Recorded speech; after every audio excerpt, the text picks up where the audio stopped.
Researcher conduct methodical inquiries to find out new informations or updates existing facts. The purpose here is also the same. Throughout, there are studies on representation of women in Shashi Deshpande's work. The present study is relevant because it has chosen to analyze a specific issue, gender politics, and a specific set of protagonists, urban educated working women with experience of marital abuse from an angle that has to be the best of my knowledge received the less attention. Then here's the methodology. The thesis has followed the qualitative research methodology. Primary texts have been used and analyzed to prepare this thesis. To support the study, a significant number of critical writings that deals with gender politics have been taken into consideration, and the study has been conducted under the guidance of feministic theoretical perspective. Apart from the primary text, other works and interviews of Shashi Deshpande have been also consulted as well. Chapterization, my thesis have divided into 5 chapters. Those are the introduction, portrayal of Shashi Deshpande's women, confronting the social double standards, attitudes of society toward gender discrimination, and the conclusion part.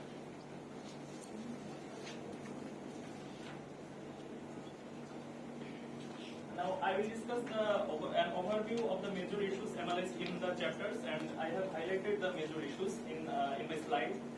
The introductory chapter titled Introduction presents the interplan of the thesis. It defines the parameters of the research and outlines its scope, objective, and research portions. Existing views on feminism, the issue of gender inequality, the social framework of Indian culture and related issues, and Deshpande's work views on feminism have been discussed to prepare the background of the study. Sources used in this study are also discussed briefly in this chapter. The second chapter, titled Portrayal of Shashi Deshpande's Woman, studies about the creation of Shashi Deshpande's female characters. This chapter explains women's condition in a patriarchal society.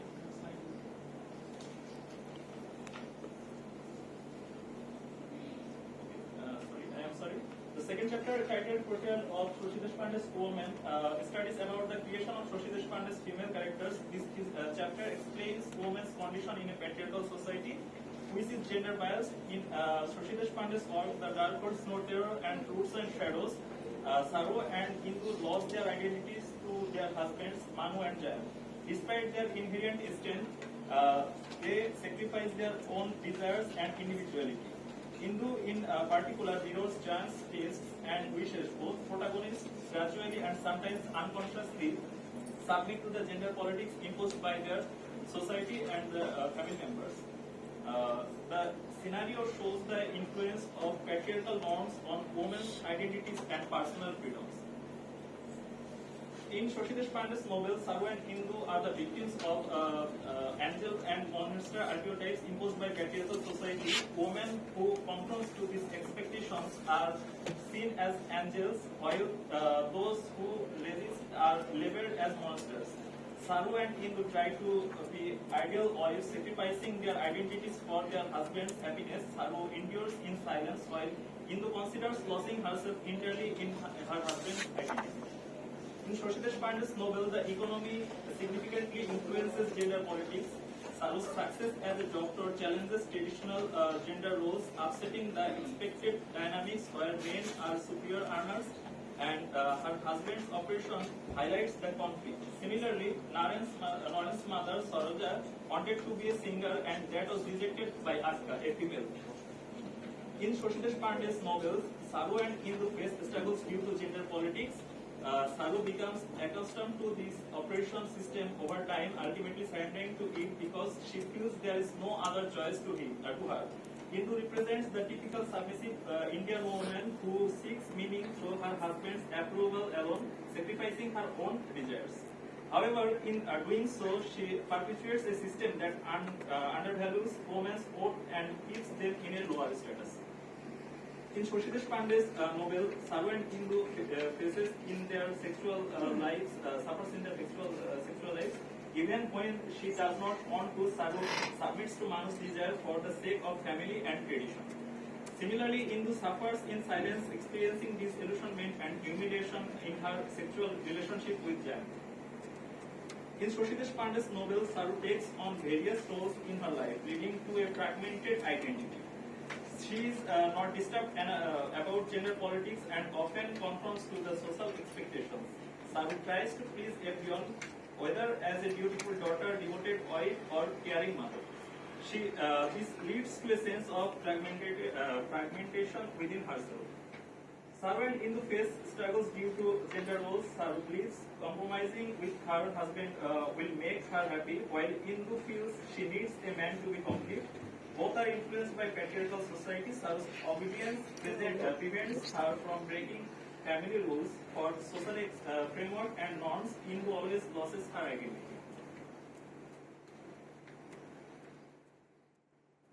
The third chapter, titled Confronting the Social Double Standard, analyzes the double standard society and its impact on women in the selected novels. In the society, women are often treated as less important and men are expected to obey them. They have limited choices and are often sacrifice their own wishes for men. Even in the 21st century, women are expected to leave their parental house after marriage and live with their husbands, while men are not required to do the same. This double standard leaves women feeling like they belong in their husbands' homes, even though it is not truly their own.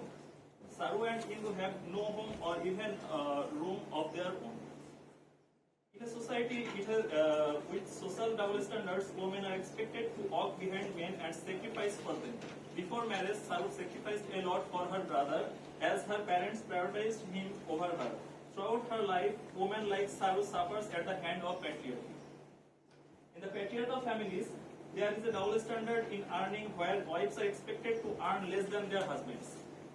When Saru earns more, it challenges these norms, causing tension. Similarly, Indu faces resistance when she wants to pursue singing to earn money, as her husband wishes to maintain control over over her economically. This gender politics reinforces the belief that women are less capable than men in certain roles.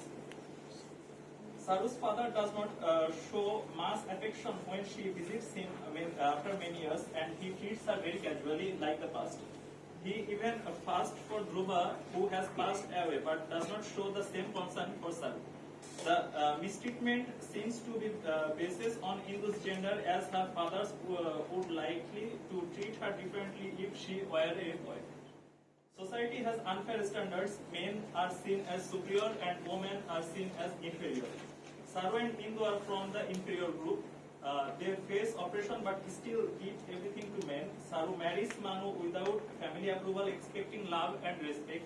However, Manu starts mistreating her, even committing marital rape. Jayant names his wife Indu, calling her frail and a little creature. While these names sound sweet, they signify power dynamics, where Jayant is seen as superior and Indu is as weak.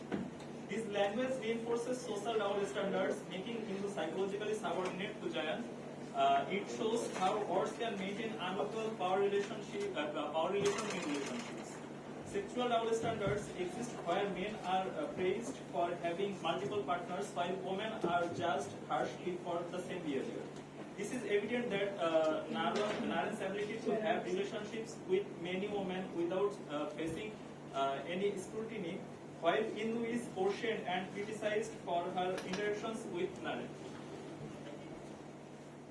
Saru's father did not care much about her education because she was a girl.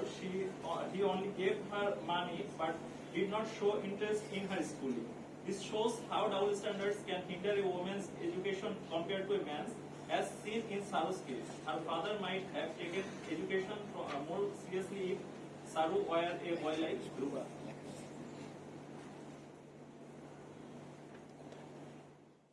The penultimate chapter of my thesis, titled Attitudes of Society Towards Gender Discrimination, analyzes the attitudes of the characters to gender discrimination. As girls grow up, society imposes rules on how they should talk, walk, behave, or respond. These rules are set by patriarchy to maintain the male domination. Girls are expected to be submissive and serve without questioning. Saru and Indu shows how society expects women to obey their husbands like servants. Saru avoids eye contact and talks like a servant to her husband, while Indu is also trained to be a perfect wife, knowing how to make her husband happy even from childhood. Saru experiences these expectations daily, even from childhood, as her nature is shaped to conform to these ideals. Like Saru's mother, family members act as trainers in this process, teaching women to be an ideal wives through their own examples. Saru's mother teaches her these rules, wanting her to be a perfect woman according to social standards, including having fair skin. Similarly, Hindu faces pressure to fit into society's image of a perfect woman, focusing only on appearances rather than his talents and education. Society has conditioned Hindu to the point where she has lost faith in herself. She feels like an object unable to resist operation or speak against it. She has she has resigned herself to being submissive, believing it is normal. Hindu no longer desires to challenge the status quo or advocate for the challenge. In the society, a woman's primary role is seen producing children. Since Hindu does not have any children, she is considered useless and burdensome. Society does not value her other qualities like education, career, and achievements. In South Asia, particularly Hindu society, there is a tradition where women wish to die before their husbands, rooted in patriarchal norms. Historically, women were even expected to die with their husbands. This belief persists today, with women caring for their husbands' long lives, sometimes even sacrificing their own well-being. Hindu is taught to accept this tradition, witnessing women caring for their husbands' longevity. In society, men and women can be equally smart, but women are often ignored. Hindu wants to write and has written something good, but people do not pay attention to it. Meanwhile, a male writer poorly written or gets noticed even though it is not accurate. This happens because Hindu is a woman and society tends to ignore women's contribution.